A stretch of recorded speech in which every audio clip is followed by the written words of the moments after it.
Use it today. Oh, shit. You got the hoodie on. Go ahead. I'm just wondering if you, this week with obviously another Saturday, Monday turnaround, did you flip the schedule at all? Guys get rest, or how does that? Yeah, we did. We basically haven't done much of anything in the last 2 days, and so today will be our first practice. And any final thoughts after watching the K-State tape? Anything stand out? Any frustrations or anything that you can pinpoint that got to get fixed or Yeah, I think jumped there's out? a lot of things that we could get fixed. I actually thought that there were some plays that were close to being good plays and just weren't. I think that we can shoot the basketball better. I think our shot selection could have been better. I thought they guarded us well. I thought we did some decent things, but the biggest thing, was we had opportunities and we didn't take advantage of stops by finishing possessions, and certainly didn't take some advantage of, free throw opportunities and things like that, which you have to do on the road. Yeah, I think a lot of things that we can certainly do better than we did Monday, but also, it was I do think that we probably need to be a little bit more realistic in the fact that the expectations that we have should never ever vary, but the way we go about it could vary a little bit just because of a fatigue factor a little bit. And I thought that did show on Monday. I was interested in what you said about kind of letting starters know in advance how long they'll have to play, so they kind of have time they're going out. Just, I guess, how do you manage that, and how do you balance that with adapting to things as Well, it'll be different based on foul problems, based on health, based on a lot of things. But there's been a lot of times in the games that guys are at the 14-minute mark and you don't know if you're going to come out the rest of the game. So just knowing that they're going to get a couple of breaks, and we'll try to come up with a way to do a better job of subbing them, so that way, even if it's not a long break, it can at least feel like that they're able to rest a little bit more, even though the minutes may still read comparable to what they have been. They feel like that they've spent more time sitting during a game, even though the minutes are still comparable. And then with Baylor just particularly limiting their offense, what is that going to require for you guys on the defensive end? Well, we're going to have to, our ball screen defense need to be on point. Their point guard's terrific. He can get where he wants to go. He can post. He can back guys down. He's got great vision, and of course, and then they got a lottery pick on the wing, and that didn't even count. Love, Bridges, or Nunn, or whoever else. So they got a terrific cast of players. They've done a great job in that regard, recruiting and developing, and so yeah, we'll have our hands full trying to come up with some ways to try to take away the perimeter and still yet not letting their two bigs expose us inside, which they're obviously both very talented. You've seen a few cycles with what the portal means and can do and can be. Are you finding, and maybe this is across the country, not just here, are you finding, is it harder to build a bench and have those guys be kind of part of the continuity and all that because of this? No? I don't think so. I don't think so. I think that, we did a really good job in the portal getting what I consider to be the best player in the portal. But we just haven't done as much good as what I think we potentially could have in maybe developing depth, in large part because of my decision to say that, we got to take away 3 scholarships over 3 years. Maybe we can get 2 now, and if we stay healthy, and knowing that Zach would redshirt before he came, those are decisions that I made. Sure. So I got no one to blame on those decisions but me and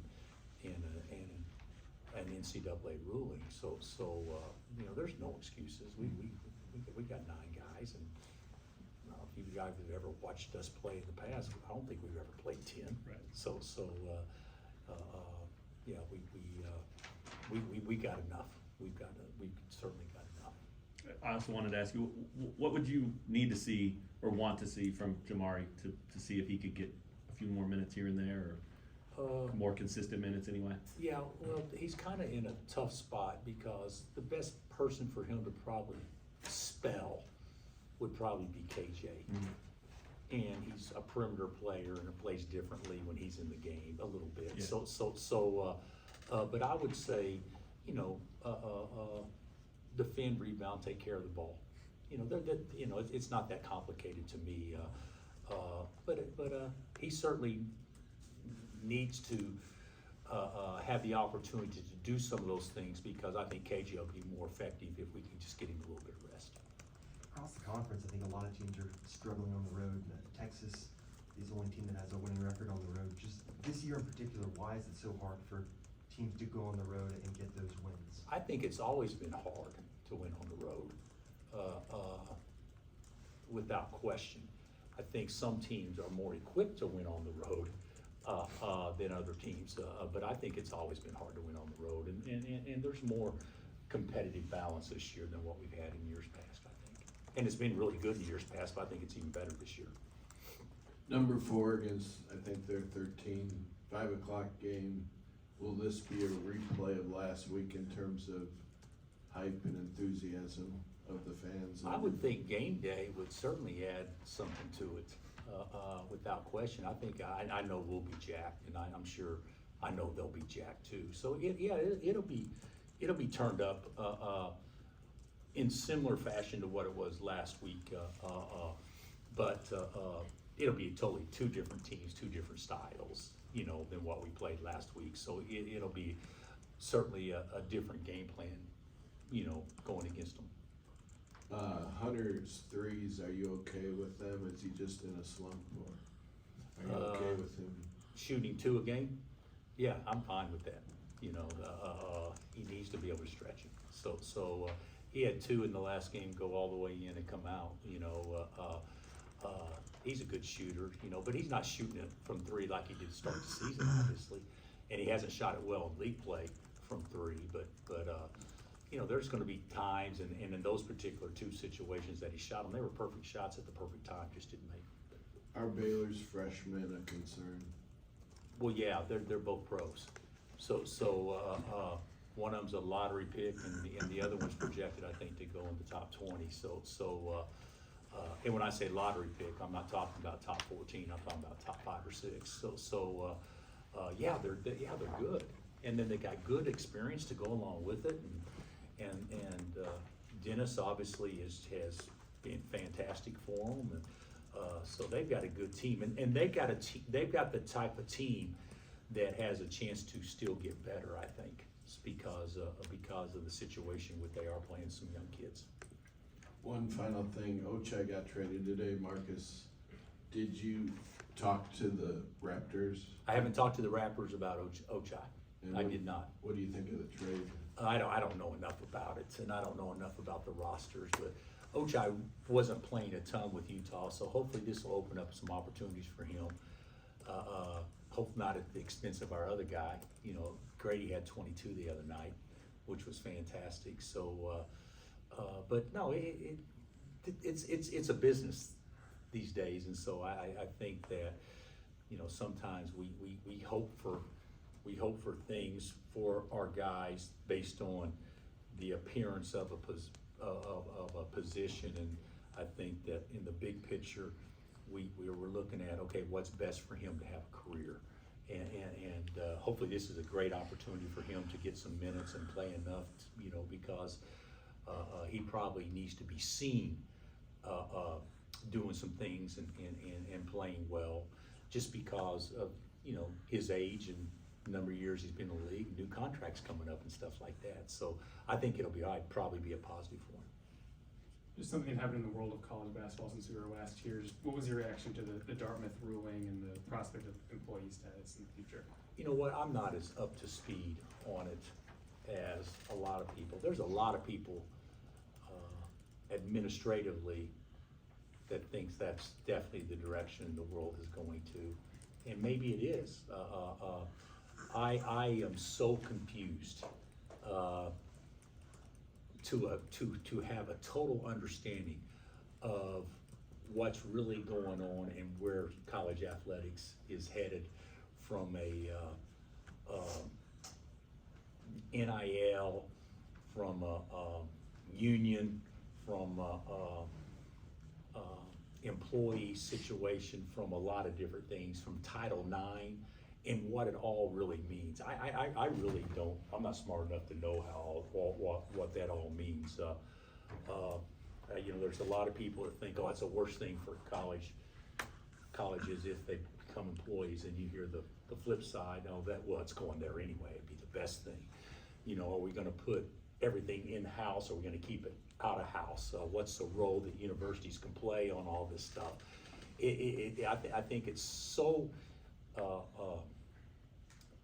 so up in the air and so indecisive that it makes hard for people to operate not knowing certain things. You know, you got the Tennessee situation still out there, and that'll certainly impact NIL moving forward, depending on what that ruling is. And so it's just like, be nice in 2 years from now or 3 years from now that it's actually settled down and this is exactly how we know it's gonna be. You know, so many talk, has NCAA lost all their power? Do we need to break off and go into, you know, 2 or 3 divisions? All the different things that is being rumored and said out there that I just think it's such an inexact science right now that I don't think anybody really knows what's going on. I remember talking to Nick Timberlake at Media Day, and he said, hey, I come from a basketball family. I've never played in an NCAA tournament and all those things. And I know he came here with high expectations. Is there a case and point where maybe a player can try too hard? Or, I mean, have you... Nick's gonna impact us still down the stretch. Part of learning how to compete is knowing the difference between just trying hard and learning what gives you the best chance to be successful when you do try real hard.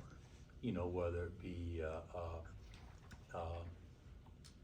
purpose, poise, understanding what wins, feel, preparation,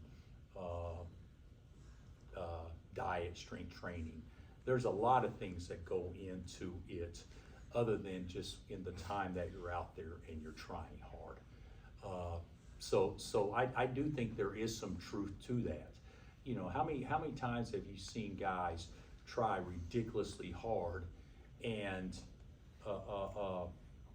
maybe try so hard that they get frustrated when things don't go well? Right. I mean, that happens all the time in sports. Or a golfer that's trying so hard and he's gotta hit this shot, he's gotta hit this shot. Is he trying too hard to hit the shot, or maybe mentally some things just don't happen where you're not playing with the free mind as much as what you would because you want it so bad? That all goes into competing and getting at that magic level that gives you the best chance to compete and have success. And so I do think there's a gift to that. I'm not saying that's the situation with Nick at all, but I do think that there is something that trying hard is the bare minimum. Like if you don't try hard, why would you even coach execution? You know, that the try hard is the bare minimum. Now, even when you try hard, there's different things in trying hard that gives you the best chance. You know, part of trying hard is throwing a pick six and knowing you have to forget it the next time you throw it down and out. Part of trying hard is getting beat as a corner for a touchdown, and then are you just trying to guard your guy the next time, or do you have to get a pick six to make up for what you just did? You know, that you know, pressing, you know, there's a lot of that goes into it, but the bottom line is trying hard is the bare minimum, and there's no question Nick tries hard. He just hasn't had the opportunities, nor has it happened for him yet. So, Kind of to follow up on that, El Marco looked like he was having a good game on Saturday, then he had the back-to-back turnovers, and then Nick looked like it was gonna be a steal and a dunk, and the ball went off of the official. Just bad luck? Is it, and then confidence factor comes in? that- Yeah, I don't think the deflection and off the official would create a situation where you lose confidence. I don't think that at all. So I don't feel that at all, and I actually think Nick's done a pretty good job rebounding and doing some other things for us. So you know, that's part of the thing. I think some of it is also having a feel for the situation, knowing that, you know, in this particular situation, there's so many times in athletics where as an individual, you know what you can do. You know you can make that shot. But making the shot, is that what's best for the team because you can make it? Because guys that shoot 20% can't make a shot. You know, is it better off to see a situation and understand in this particular possession, this is best for us? So I think that all goes into competing and understanding and all that stuff. And I think our guys are gaining on it. I think Marco, you know, you alluded to that a couple of turnovers, yeah, he didn't hit that, but a lot of those, I think, is sometimes he puts himself in positions where it becomes more difficult than what it actually could be. And that's just experience, and he'll get that. Bill, when you're talking about the uncertainty of the future of college sports, are you someone who, when these decisions are being made, you want to be a part of those discussions, or do you skew more towards give me the rules and I'll make it work, whatever the rules are? 10 years ago, I would say I'd like to be a part of discussions. Right now, and going through the NCAA stuff that we went through, just tell me what the rules are, and we'll adjust. Like, I have absolutely zero interest in trying to get ahead of something by that, because, you know, we spent, you know, 5 or 6 years dealing with something that created more angst and frustration than anything that I've ever been through. And I'm just like, you know, whatever you do, just let me know and then we'll adjust. I think that's been my mindset far more so than how can I get in front of this. And that's probably a sad thing to say, but it's actually, you asked the question, I'm giving you an honest answer. It's how I feel at this point in time. I think that in my time in this sport, and the sport has been so good over time, and it will get good again. We will figure it out. It will balance out. We're just at a point now in college athletics where everything's up in the air. The way it looks now isn't gonna be the same way it looks 5 years from now. It's just up in the air right now. Every business goes through situations like that. Well, this isn't the way the pharmaceutical business was 7 years ago, or this isn't the way the trucking business was 5 years ago.